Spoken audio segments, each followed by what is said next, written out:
Hi mga kainday, tara samahan nyo ko isampay ang damit na yan. Yan yung mga gagawin kong basahan. Yan yung nabili kong basa pero pagtsatsagaan ko siyang isampay. Naisip ko lang bigla, bakit ang tatay, pag nabigay nila yung pangangailangan ng pamilya, ay responsableng tatay na sila. Mapaaral o mapakain na nila ang kanilang pamilya ay matinong tatay na agad sila.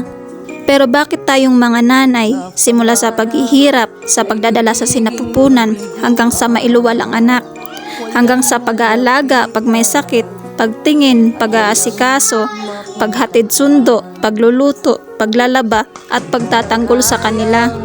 Kargo lahat ng nanay yan. May isa ka lang na hindi magawa o magampanan sa trabahong yan, ay responsableng nanay ka na agad. Ang laki ng pagkakaiba ng nanay sa tatay, no? Di ko naman nila lahat pero karamihan ganito. Ang tatay, pag nagbigay ng pera sa nanay, kadalasan nanay din ang namumroblema kapag kinulang. Kapag nanay nagkasakit, pipilitin pa rin kumilos, magampanan lang ang pagiging nanay. Kaya saludo ako sa lahat ng nanay na katulad ko.